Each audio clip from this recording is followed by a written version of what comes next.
আপনি আমাদের এখানে পণ্য ক্রয় আসবেন। পণ্য ক্রয় থেকে যে কোনো একটা কোম্পানি, যে কোম্পানির আপনি ওপেনিং ব্যালেন্স সেট করতে চাচ্ছেন, তো সেক্ষেত্রে আমি আমাদের এই কোম্পানিতে একটা ওপেনিং ব্যালেন্স সেট করব, অলিম্পিক কোম্পানি।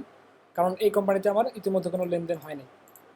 তো আমি এখন দেনা পাওনা ট্যাবে আসবো, এখানে সিলেক্ট করার পর দেনা পাওনা ট্যাবে আসবো এবং এখান থেকে যে অলিম্পিক কোম্পানি ম্যানুয়াল লেনদেনে ক্লিক করব।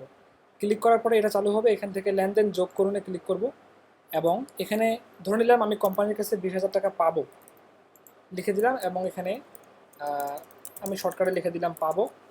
এবং ধরন থেকে আমাকে সিলেক্ট করতে হবে পাওনা, মানে আমি পাবো বা আপনি পাবেন কোম্পানির কাছে। এই পাওনা লিখে, পরিমাণ লিখে, নোট লিখে সংরক্ষণ করণে ক্লিক করলে এখানে এটা সংরক্ষণ হয়ে যাবে। এরপরে আপনি যদি ক্লোজ করেন, এটা একটু ক্লোজ করে দিলাম, তাহলে আমাদের কোম্পানির যে ওপেনিং ব্যালেন্স পাওনা এই 20,000 টাকা সেট হয়ে গেল। এখন যদি আপনি নতুন কোনো পণ্যর পেমেন্ট রেকর্ড করেন, পেমেন্ট রেকর্ড করে এখানে অলিম্পিক কোম্পানি সিলেক্ট করেন।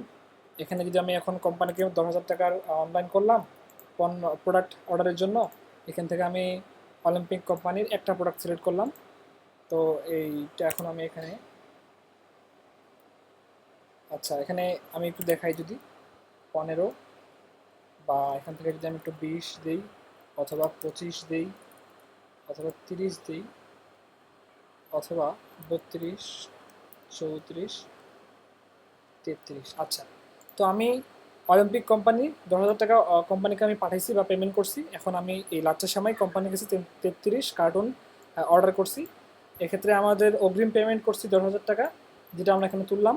এবং আমরা মোট যেই 33 কার্টুন পণ্য লাচ্চা সেমাই চাইছি, এটার পরিমাণ হচ্ছে 9,900 টাকা। অর্থাৎ কোম্পানির কাছে আমরা পাচ্ছি কত? 100 টাকা পাওনা। কোম্পানির কাছে আমরা 100 টাকা পাচ্ছি। তো এটা আমি এখন সংরক্ষণ করব। সংরক্ষণ করলে নিচের দিকে যদি আমি একটু আসি, অলিম্পিক সিলেক্ট করা থাকতে হবে। এখন আমরা আসবো পণ্য ক্রয়। এখানে পণ্য ক্রয়তে যদি আমি এখানে আসি, পেমেন্টের তারিখ এত, অগ্রিম পেমেন্ট করছি 10,000 টাকা, পণ্য অর্ডার করছি 9,900 টাকা, কোম্পানির কাছে পাবো আমরা 100 টাকা। আচ্ছা, তো এই পণ্যগুলো তো আমরা এখনো পাই নাই কোম্পানির কাছ থেকে। জাস্ট আমরা কোম্পানিকে অনলাইন, যেদিন আমরা অনলাইন করলাম বা কোম্পানিকে অর্ডার করলাম বা ডিও করলাম, যে যেটা নামেই ডাকুক না কেন, তো ওইটা এন্ট্রি আমরা করে রাখলাম।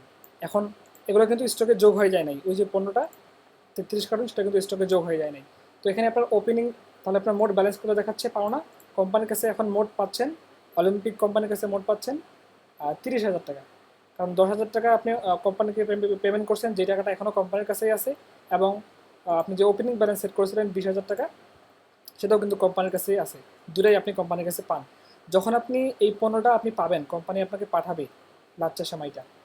তো এখান থেকে আমি এখান থেকে ক্লিক করে প্রাপ্ত হিসেবে চিহ্নিতকরণে ক্লিক করুন।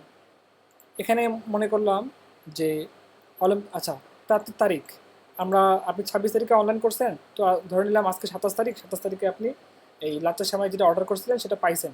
33 কার্টন অর্ডার করছেন, 33 কার্টনই পাইছেন। তো এখান থেকে আপনি প্রাপ্তি নিশ্চিতকরণে ক্লিক করবেন। এই লাচ্চা সেমাই আপনি 33 কার্টন আপনার স্টকে ঢুকে যাবে। ঢুকে যাওয়ার পরে দেখবেন এই ট্যাবে কিন্তু এখন কিছু নাই। কারণ কি? পণ্য আমরা পেয়ে গেছি, তাহলে আমরা পণ্য প্রাপ্তি এই ট্যাবে আসবো। এই ট্যাবে আসার পরে যদি আমরা দেখি যে আমাদের সব ঠিক আছে কিনা, অগ্রিম পেমেন্ট করছিলাম এত, আমাদের পণ্যের মূল্য ছিল বা ভ্যালু ছিল এত, দেনা পাওনা 100, স্ট্যাটাস কি প্রাপ্ত, মানে পণ্যটা আমরা পাইছি এবং আমাদের স্টকে ঢুকে গেছে। কয় তারিখে পাইছি? 27 তারিখে পাইছি। আচ্ছা, এখন যদি আমি এই অলিম্পিক কোম্পানিতে আমার মোট ব্যালেন্স দেখি, তাহলে আমি কোম্পানির কাছে কত টাকা পাচ্ছি? 20,100 টাকা। মানে ওপেনিং ব্যালেন্স সেট করে রাখছিলাম 20,000 টাকা, এবং এই অনলাইন করলাম যে আমরা প্রথমে অনলাইনের প্রোডাক্টগুলো যে আমরা রিসিভও করলাম, রিসিভ করার ক্ষেত্রে কোম্পানির কাছে আমাদের যে 100 টাকা পাওনা ছিল, এটা এখানে যোগ হয়ে গেছে। অর্থাৎ কোম্পানির কাছে আমরা টোটালি পাচ্ছি এখন 20,100 টাকা। আশা করি আমি বোঝাতে পারছি। তারপরে যদি কোনো কনফিউশন থাকে, তাহলে আপনি আমাকে একটু কষ্ট করে জানান, আমি আপনাকে সম্পূর্ণরূপে সহযোগিতা করার চেষ্টা করব।